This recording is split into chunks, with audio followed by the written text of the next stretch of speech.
This is Bill from High Volume Games, and you are watching One Turn Gaming here. Today we are going to play, and I'm going to put this on its side so you can see it all, Fury Hardball, the alt-sport strategy game from Plaay Now. This is essentially kind of a mix between cricket and wiffle ball, but we also have the 2025 Big League Fury set. So we are going to have a game between our Miami Marlins and the Atlanta Braves. This will be game number 8 of my playthrough of the Marlins series. So if you haven't seen One Turn Gaming before, we are going to talk about the game. We're going to just briefly go over what's been going on, and then we'll roll our first turn of the game, and then I will fast forward into the results, kind of saving you time. All right, so here we go. Okay, so like I said, this is game number 8 of the season, and we're on the road. We're in Atlanta, and today Spencer Schwellenbach is going to be on the hill. Is it a hill? Do we have a hill in Fury Hardball? I don't know, but he's going to have Ozzie Albies and Sean Murphy in the field, with Michael Harris Jr., Marcell Ozuna, Austin Riley, and Matt Olson in. Oh, they'll be batting later on. The Marlins are going to have Edward Cabrera slinging. They're going to have Dane Myers and Matt Mervis in the field. And then we've got a lineup of Xavier Edwards, Otto Lopez, Connor Norby, and Kyle Stowers. Kyle Stowers is replacing Jesus Sanchez in the lineup because Jesus Sanchez has a little note here on the thing where his normal result is a base hit, unless there's a circle, which he'd get a zinger. But he has a thing where when the team is trailing, he would get a dinger. The problem is that because we're the visitors now in Fury Hardball, the visitors get to bat first. They'll go through all their outs, and then the home team will come. So the visitors will never trail in a game. So with that being said, Jesus Sanchez's dinger result is not going to ever happen when we're a visiting team. So right now, we're kind of deciding who's going to be that fourth player. It might be Jesus, but we're going to do a little auditions in our visiting team. When we're on the road, we're going to do a little auditions to see who that fourth person is. Kyle Stowers hit a dinger while I was on the train on our last game, so he is going to get the start today. But we may see everybody in this during this road trip. So with that being said, let's get into it. So we have Xavier Edwards coming to bat. We've got our 4 dice. So the way I play it, the blue die is the pitcher, the white die is the batter. Then we have our 10-sided dice that will go along with the swing board, and our Fury die, which will, handle any questions like Ozzie Albies here. The result, if it came to him, the result would be an out, unless we have a square in our Fury die, and that would mean a double play. So we're going to see. We'll roll these out, and then we'll read the die and figure out what the result is. So here we go with our 1 turn. Xavier Edwards up. Schwellenbach throws, and we have a junk pitch on a big swing, and we have a 4. Now the 4 goes to the batter, which is Xavier Edwards. Xavier Edwards has a base hit, unless it's a circle on the Fury die, which he'd be out. The Fury die is a triangle, so we are set with a base hit for Xavier Edwards. Now Xavier Edwards has a safe running thing, so we're going to decide now if he is going to go to the safe base or go to the bonus base. So now for that, if you could elect to take the safe base and therefore you have no chance of being called out, or you could go to the bonus base and you could be pegged. The difference is if you go to the safe base and then come in to score, you're only going to get 1 run. But if you make it to the bonus base and then come back, it's 2 runs.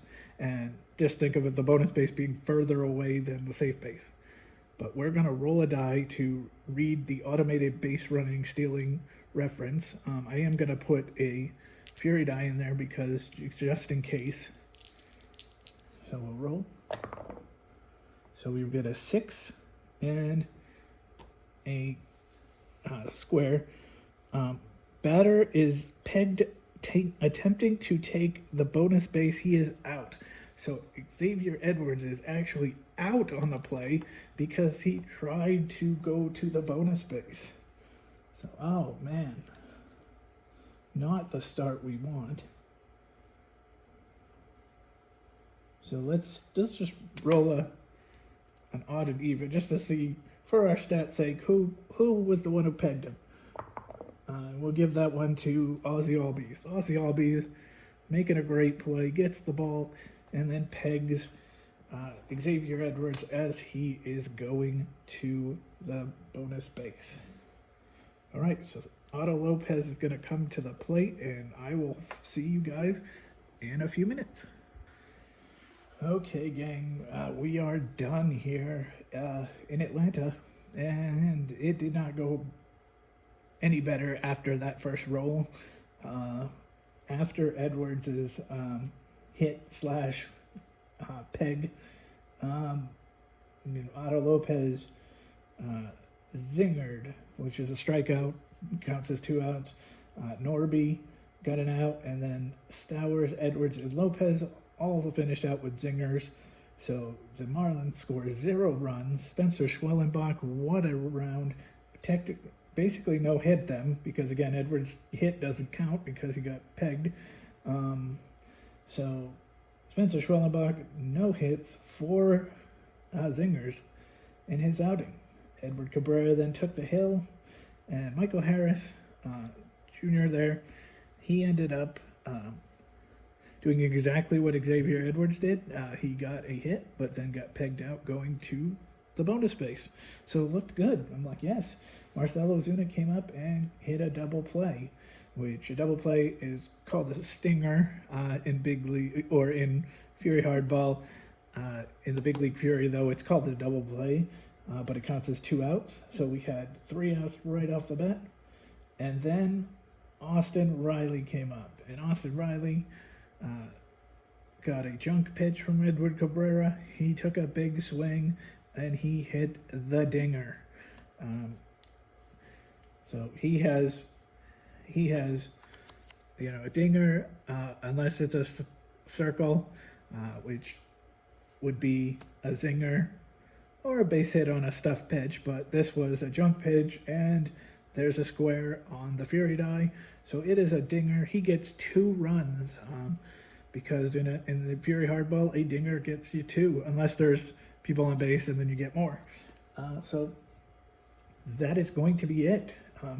The Marlins are going to now fall to 5-3 on the season with this 2-0 loss here. Edward Cabrera will now go 1-1 for the year. I don't know what his ERA is or what I consider an ERA. I know obviously we don't have innings, we have outs. So I've done a little ERA. He was a 4 already, and with only 3 outs before he gave up 2 runs.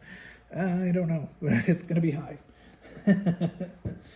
Well, so we're 5-3, and we go into game number 9, which we will see Quantrill versus, I don't know this man's first name. Let's go see. Grant Holmes. Grant Holmes will be the starting pitcher for the A's. I mean, the Braves. Geez, you can tell this is early when I'm filming this. And we are going to go with Cal Quantrill, who in real life pitched a nice game against the Brewers last night. But, Cal Quantrill, gotta love him. He has a lineage to not only the Marlins, but, the Boston Red Sox as well, as he is the son of Paul Quantrill. But we will see him in action in game number 9. So I'm going to try to get through this series. The series is only actually 2 games long because in real life there was a rainout. That will be done later. I think I'm going to have a rule where if anybody, when we get to that game in the season, anybody who is, injured in game 1 will not be allowed to be in game 2. So, so that's how our season is going. I hope you guys enjoyed One Turn Gaming, and I hope you are all doing well.